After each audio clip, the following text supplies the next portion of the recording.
चंद मिनटों के सुख के लिए हम अपनी ज़िंदगी से खिलवाड़ करते हैं। वो डॉक्टर ही है जो हमारी ज़िंदगी को बचाने के लिए परेशान रहते हैं। नमस्कार दोस्तों, मैं सोनाली सिन्हा केवी स्टूडियो में आप सभी प्यारे दर्शकों का स्वागत करती हूँ। आज हमारे बीच जो मेहमान हैं उन्हें पूरे बेगूसराय और पूरे बिहार की जनता सुनना चाहती हैं। आज हमारे बीच है डॉक्टर प्रेमलता मैम, जो एक स्त्री रोग विशेषज्ञ हैं। तो आइए मैं आपको उनसे रूबरू करवाती हूं और जानते हैं इस पैंडेमिक में गर्भवती महिलाओं को कैसे सुरक्षित रहना चाहिए। तो आइए मैं आपको उनसे मिलवाती हूं।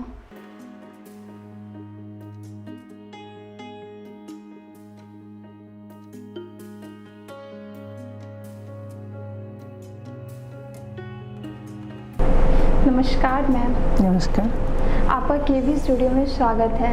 थैंक यू मैम, मैं सबसे पहले आपसे ये जानना चाहूँगी, वर्तमान समय में जो DLSA के द्वारा डॉक्टरों का पैनल बनाया गया है और इसमें बहुत सारे अधिकारी और विधि सहायता मंच और बहुत सारे लोग इससे जुड़े हुए हैं, इसमें आपकी क्या भूमिका है और इसमें क्या प्रयास रहा आपका? सबसे पहले मैं आभार प्रकट करती हूँ श्री धीरेन्द्र कुमार पांडे जी का, श्री शैलेश जी का और विजय कुमार जी का। इन लोगों के सतत प्रयास से जो पैनल बना है पब्लिक के लिए, यह बहुत ही अच्छी पहल है और मैं उस पैनल की एक सदस्य हूँ। इस नाते मैं कह सकती हूँ कि मेरे पास जब किसी दूर दराज देहात की पेशेंट का फ़ोन आता है तो बहुत ज़्यादा आत्मसंतुष्टि होती है, खुशी होती है कि इस पैंडेमिक में मैं कुछ कर रही हूँ। आपको विश्वास नहीं होगा कि बेगूसराय ही नहीं, समस्तीपुर और खगड़िया की पेशेंट फ़ोन करती हैं कि मैम हम कहीं जा नहीं पाते हैं, ऐसे में क्या करें, कैसे करें, हमको ये प्रॉब्लम है, आप इसको सॉल्व कीजिए। और उनको इस छोटी सी पहल के चलते बहुत बड़ी बात हो जाती है, उनको सहायता मिल जाती है, मेडिकल एड मिलती है। अभी तक के 1 हफ्ते लगभग हो गए हैं, इस बीच में 3 मेडिकल इमरजेंसी इस फ़ोन कॉल से महिलाओं का शॉर्ट आउट हुआ है। इसके लिए तो सारा श्रेय इन्हीं लोगों को जाता है। जी जी। और मैं हार्टली थैंकफुल हूँ इन लोगों की कि इन्होंने ऐसा किया।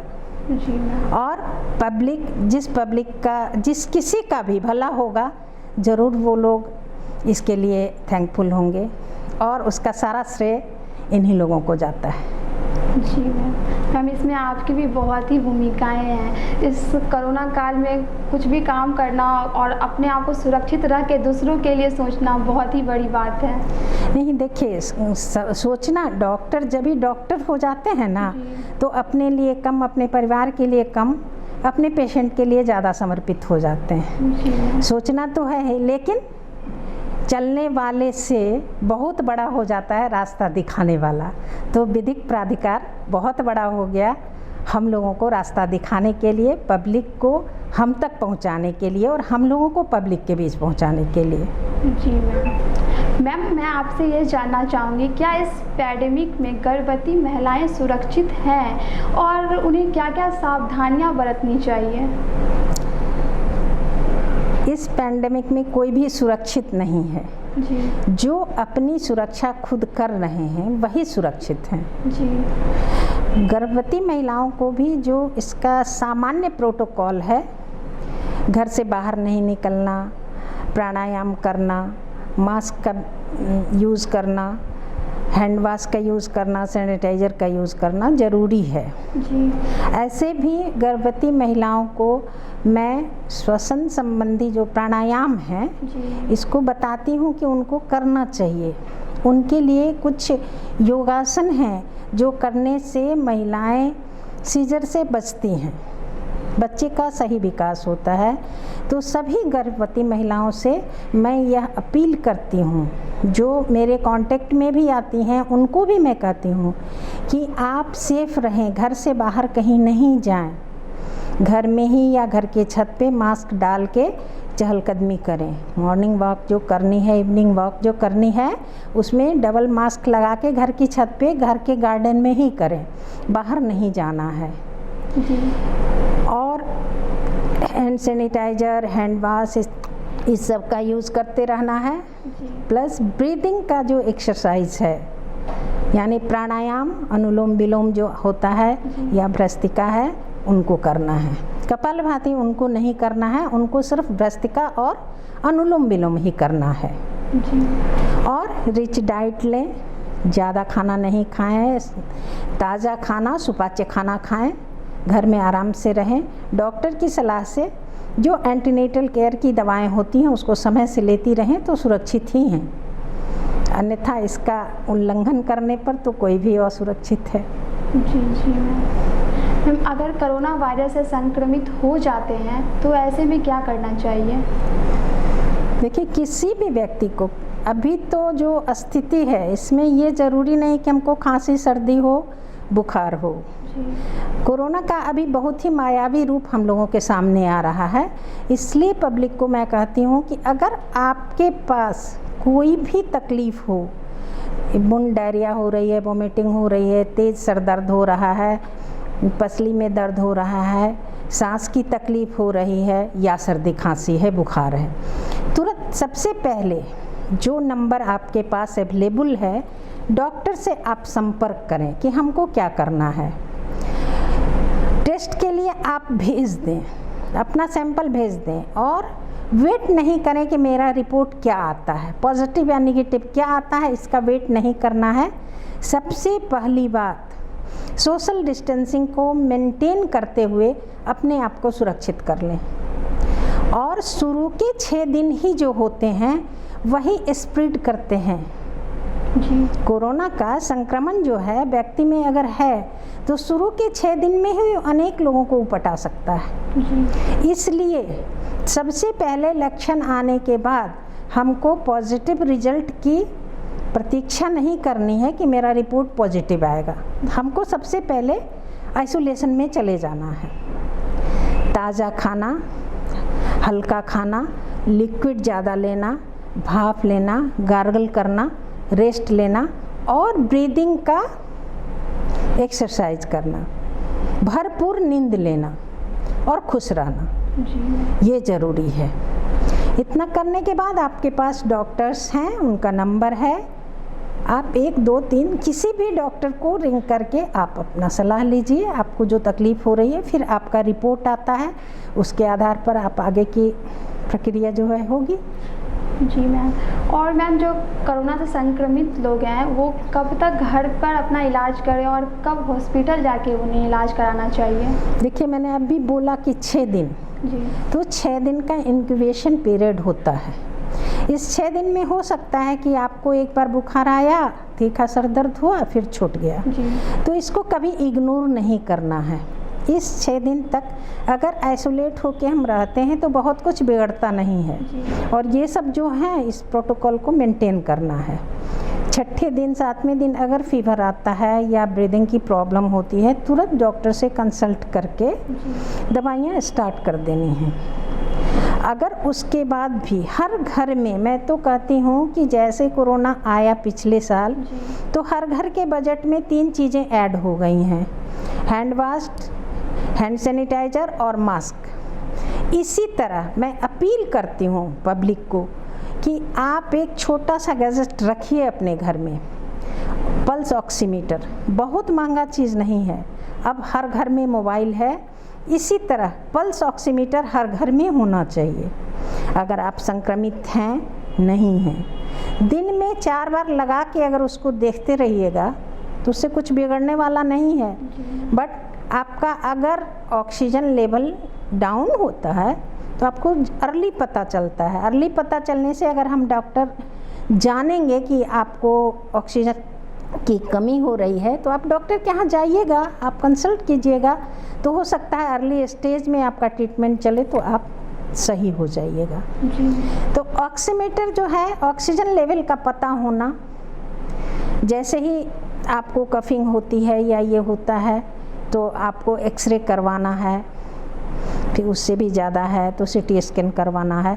तो ये सारी चीज़ें जो हैं डॉक्टर के कंसल्ट में रहेंगे तभी हो सकती हैं। और उसके लिए विधिक प्राधिकार ने बहुत अच्छा रास्ता निकाल दिया है कि अगर आप पॉजिटिव आ रहे हैं तो कंटिन्यू अपने डॉक्टर के कंसल्ट में रहें प्लस आइसोलेट रहें।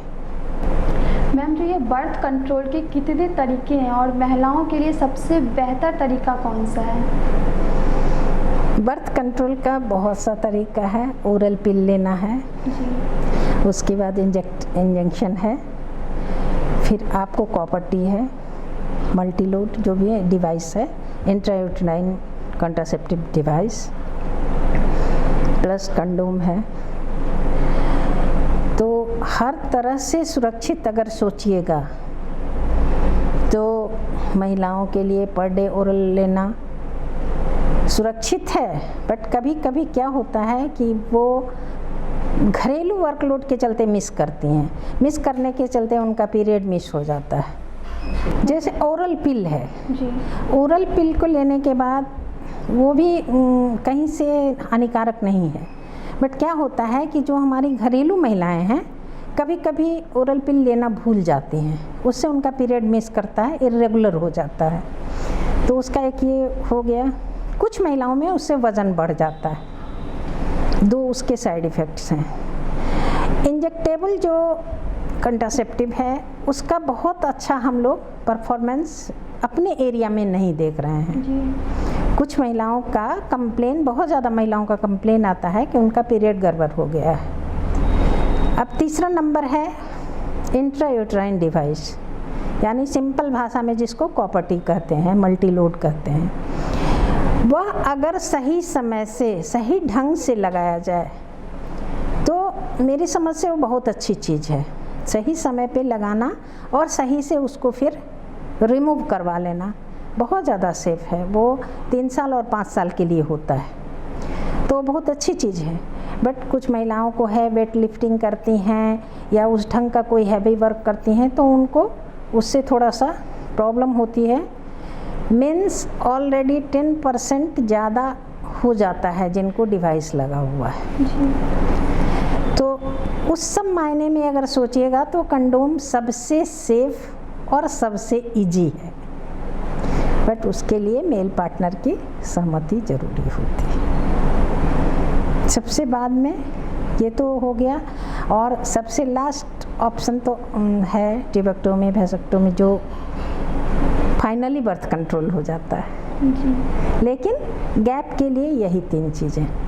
जी मैम। मैम, खुद से ही ब्रेस्ट कैंसर का पता कैसे लगाएं महिलाएं? सिंपल है, हफ्ते में, महीने में, 15 दिन में, जब भी आपकी इच्छा हो आप अपने ब्रेस्ट को एक हाथ ऐसे रखिए, दूसरे हाथ से उसको टटोलिए। ग्लैंड्स की फीलिंग आती है। देखिए, नॉर्मल मिल्क ग्लैंड जो हैं हर महिला के ब्रेस्ट में हैं, बट अगर वो इन्फ्लेम्ड होंगे तो वहाँ छूने के बाद पता चलता है। ठीक, तो पता चलता है, उसको देखें। अगर एबनॉर्मल कोई ग्रोथ मिलता है, अगर एबनॉर्मल ग्रोथ है तो उसके लिए मेमोग्राफी है। मेमोग्राफी करवा लें, तुरंत पता चल जाता है। अगर कोई मतलब समय से अलग, बच्चे की ब्रेस्ट फीडिंग करवाते हैं तो उसमें से मिल्क निकलता है, बट अगर ऐसे ही कोई डिस्चार्ज हो रहा है तो तुरंत सतर्क होकर मेमोग्राफी करवा के डॉक्टर से मिलना चाहिए। ये 2 चीज़ें हैं, ग्लैंड और डिस्चार्ज। इस पे अगर ध्यान दे दें तो ब्रेस्ट कैंसर को बहुत हद तक रोका जा सकता है। जी मैम, हमारे बेगूसराय वासियों को आप क्या अपील करना चाहती हैं इस कोरोना महामारी को लेकर? देखिए, कोरोना में मैं सबसे पहली बात कहूँगी कि यह वैश्विक आपदा है, विश्वव्यापी आपदा है। तो जब विश्व में है तो विश्व से बाहर हम नहीं हैं। हमारे देश में भी होगा, हमारे राज्य में होगा, हमारे ज़िले में है, हमारे गांव में है, हमारे शहर में है, हमारे घर में भी होगा। तो इससे डरना नहीं है, लड़ना है और लड़के इसको हराना है। तो इसके लिए सबसे पहले आत्मबल अपना हमेशा बनाए रखिए। आत्मबल को बनाए रखने के लिए मेडिटेशन ज़रूरी है। सुबह प्राणायाम और ध्यान ज़रूर करें, 5 मिनट ही सही। अगर ध्यान करेंगे तो कंसंट्रेशन बढ़ेगा, आपका मनोबल ऊंचा होगा। और किसी से लड़ने के लिए आत्मबल सबसे बड़ा हथियार है। दूसरा हथियार हमारा मास्क है। यह नहीं है कि आज कोरोना आ गया, लॉकडाउन लग गया तो हम जीना छोड़ देंगे, नहीं, हमको जीना है, लड़के जीना है। बाहर कहीं निकलें तो डबल मास्क लगा के, घर में भी मास्क लगा के रहना चाहिए, क्योंकि घर में हम अकेले नहीं हैं, मेरे साथ परिवार के और सदस्य हैं। हाँ, बिल्कुल अकेले जब आप हैं तो मास्क को हटा दीजिए। और डीप ब्रीदिंग का जो एक्सरसाइज है, अनुलोम विलोम और भ्रस्तिका, ये दोनों प्राणायाम दिन में 2 बार तो सुबह शाम तो ज़रूर ही करें, संभव हो तो बीच बीच में इसको करते रहें। इससे क्या होगा कि आपका लंग मजबूत होगा, और यह कोरोना का शत्रु जो है उसके लिए सबसे फेवरेट जगह हमारा लंग ही होता है, फेफड़ा ही है, तो उसी को सबसे पहले मजबूत करना है। अपने दिमाग मनोबल को मजबूत रखें, अपने लंग को मजबूत रखें। जनरल हेल्थ आप अपना इम्प्रूव करके रखें, ताज़ा पौष्टिक खाना खाएं, ताज़ा खाना खाएं और हाइड्रेशन को मेंटेन रखें। मतलब आपका बॉडी फ्लूइड जो है उसको मेंटेन रखें। लिक्विड जैसे नींबू पानी, सिंपल चीज़ है, नारियल पानी, इसका इस्तेमाल बहुत ज़्यादा करना चाहिए, प्रचुर मात्रा में। और तली हुई चीज़ें, गरिष्ठ भोजन नहीं करें। डाइजेशन जिससे सही रहेगा, सही पाचन होने से सही शरीर रहेगा। कहीं भी अभी बहुत ज़्यादा केसेस आ रहे हैं जिसमें कि डायरिया होती है, तो अगर मेरा खाना हल्का रहेगा, सुपाच्य रहेगा, तो डायरिया का डर नहीं रहेगा। यही सारी बातें हैं। मास्क, हैंड वाश, सैनिटाइज़र, तीनों चीज़ तो हमारे जीवन का अभी अभिन्न अंग बन गए हैं। और पहले भी मैंने कहा, अभी भी कह रही हूँ कि हर घर में जैसे एक मोबाइल है, उसी तरह एक पल्स ऑक्सीमीटर होना चाहिए। बहुत महंगी चीज़ नहीं है, होना चाहिए, जो आपदा के समय में हमको पहले सचेत कर देगा। जी, शुक्रिया मैम। Thank you. तो आप लोग ने सुना मैम ने कितनी अच्छी सलाह दी हमारे बेगूसराय और पूरे बिहार वासियों के लिए। हम आशा करते हैं कि आप सभी ज़रूर पालन करेंगे। और जो गर्भवती महिलाएं हैं उन्हें क्या क्या सावधानियां बरतनी चाहिए, इसकी टॉपिक पे भी मैम ने बहुत सारी सलाह दी हैं। तो ऐसी ही जानकारी से जुड़े रहने के लिए हमारा Facebook page doctor Roshan Kumar को लाइक करें, फॉलो करें और शेयर करें, और हमारा YouTube channel stars of Begusarai को सब्सक्राइब करें। शुक्रिया।